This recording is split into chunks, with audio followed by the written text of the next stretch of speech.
Welcome to this week's Degrees of Science. If you've been to a beach in the Atlantic or Caribbean in the last few years, you've probably noticed an increased amount of seaweed on the beach. Now, for us, the seaweed's just a nuisance most of the time, but did you know that the seaweed could have major impacts on sea turtle hatchlings as they're trying to make it to the ocean?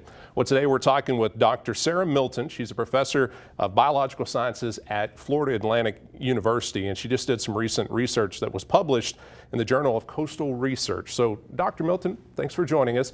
I guess off the top, for people who may not know, what is sargassum? Sargassum is the main seaweed that grows in the Atlantic, sort of in the North Atlantic gyre. So a lot of people have probably heard about the Sargasso Sea, and that is sort of the kind of puddle that gets caught up in the gyre, and it's full of a lot of this floating algae. But it is being produced in greater amounts lately, and a lot of it is now washing up on our shores, both in Florida and across the Caribbean. So this is something that's natural, but we're seeing a lot more of it. Is it a bad or positive impacts that it could have on the area beaches? Like everything, there's going to be both positives and negatives. I mean, it definitely can bring some stability to the shoreline in the sense of protecting the actual sand from erosion, say in a storm. It brings nutrients to the beach, and there's usually a lot of invertebrates like little shrimp and bugs and things that get caught up in it. And so you'll often see a lot of birds feeding in the sargassum looking for all of those tasty little bites. But once it's been on the beach for a day or two, it does start to stink, and it can grow into huge piles that are unsightly for sure for tourism. So you're focused on turtles. Now, what species of turtles were y'all focusing on for your research? So we actually looked at the 3 different species that nest most commonly on our Florida beaches, and those are the loggerhead sea turtle, which we have many, many of those that nest here, green sea turtles, which also nest in fairly high numbers, and then also leatherbacks, which are the most endangered, and we have the fewest of those, but still a few thousand every year. So you were focusing on kind of that period from when they hatch to when they get into the ocean. Now, I love this part because I didn't know this term, the frenzy phase that these little hatchlings go through. What is going on during that phase? So if you can imagine the sea turtles, they sort of erupt. We actually call it a boiling. So they all come scrambling out of their nest at once, hopefully at night. And then they race down across the beach and into the ocean. And then they basically swim for 24 hours without stopping. And that we think that the whole goal of that is to get them across the beach, which is very dangerous. Lots of predators will hang around and snatch the baby turtles as they're crossing the beach. And then there are also plenty of fish that see them as edible as well when they get into the ocean. So they basically are going as fast as they can for that run across the beach and then that swim out to the ocean. So it takes a lot of energy, and they don't eat. They don't eat for that period either. They're relying on the yolk that they still have from their eggs. So was your research mainly just to see that this seaweed would slow them down, or was it other impacts that it could have?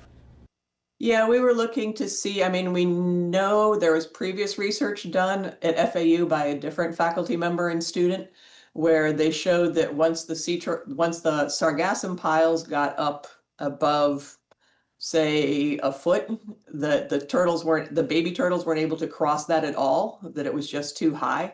But along our Florida beaches, it actually can be a meter high, more than a yard, and go for hundreds of yards along the beaches when we have these really big blooms that come ashore. So I was looking more, that animals can cross the sargassum when it's lower, but what physiological effect does that have? So this is, again, getting back to the frenzy period and the amount of energy that it takes to run across the beach as fast as you can and then swim for 24 hours. So if it takes them extra energy to cross the beach because they're struggling to get through these piles of seaweed, they may not have the energy to swim as fast when they get to the ocean. They may not be able to swim as far, and so it could have impacts on their survival that we wouldn't even know about because we see them, all right, they made it to the ocean, they're fine. But of course, that may not be true. So this is something that happens really fast, and it's not easy to put in a controlled setup. What kind of method did y'all use to try to test to see what kind of impact this sargassum would have on these hatchlings? So we actually made a sort of a little runway down the beach with Black plastic, basically a few inches high, that we would make a 15-meter runway with, and then the first 13 meters of that were just sand, like the turtle would be crossing normally. And then the last 2 meters we had a low pile of sargassum that went for the 2 meters, and then a slightly higher pile of sargassum. So we would time how long it took them to run across the sand and then across the sargassum. And then we did a few physiology studies at the end of that. So we tested their glucose levels to see if they were expending a lot of sugar to do this.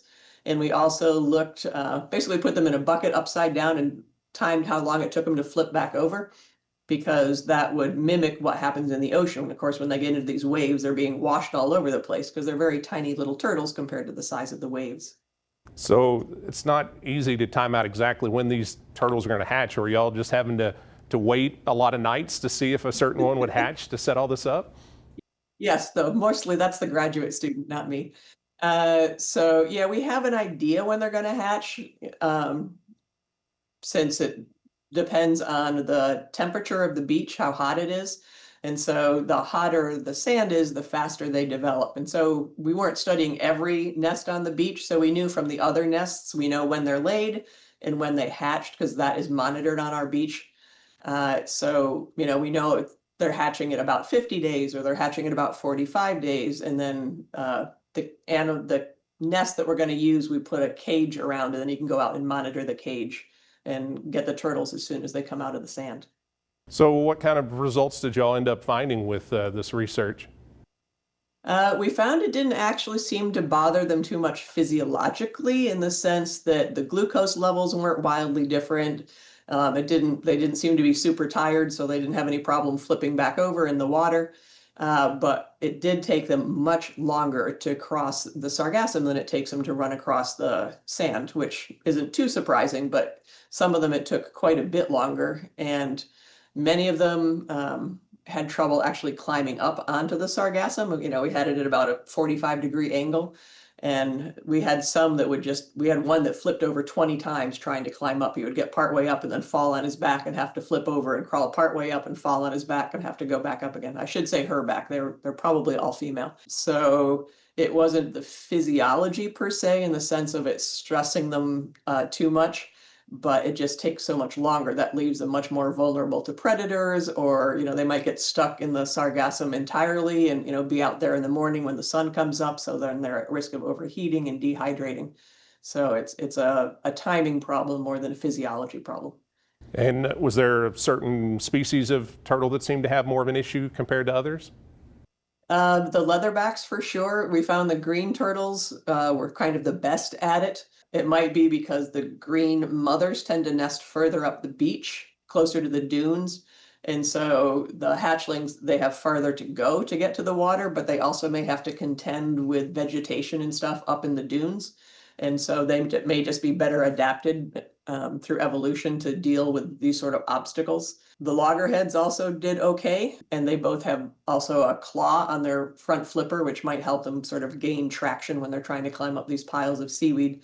And the leatherbacks didn't do very well. They're much slower anyways, and they had the most trouble climbing up onto and across the sargassum.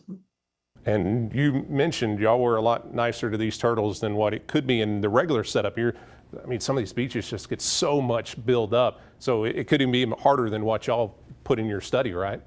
Yes, but there wasn't really any point in doing a study on the effects of a turtle getting stuck in sargassum and not being able to crawl over it. We already know what the outcome of that is likely to be. So for people that, I guess moving forward, what is it that we can do to help out with this?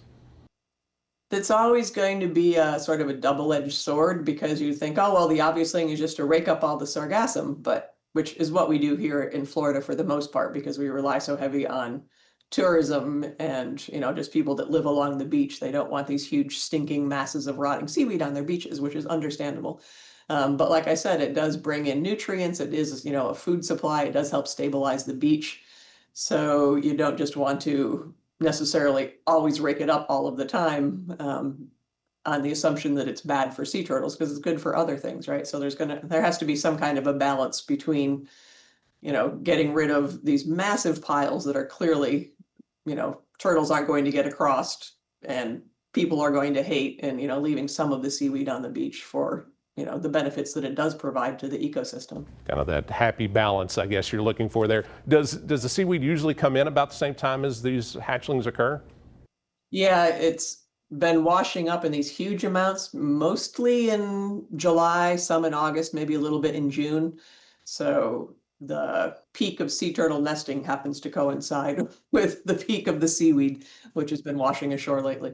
The other thing that tends to happen during peak sea turtle nesting season is hurricanes.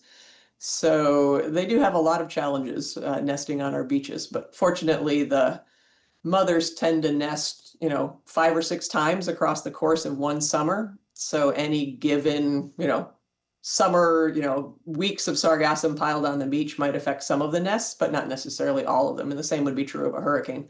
They sort of spread out their effort and spread out the risk. Dr. Milton, I appreciate you taking the time to talk with me. Interesting.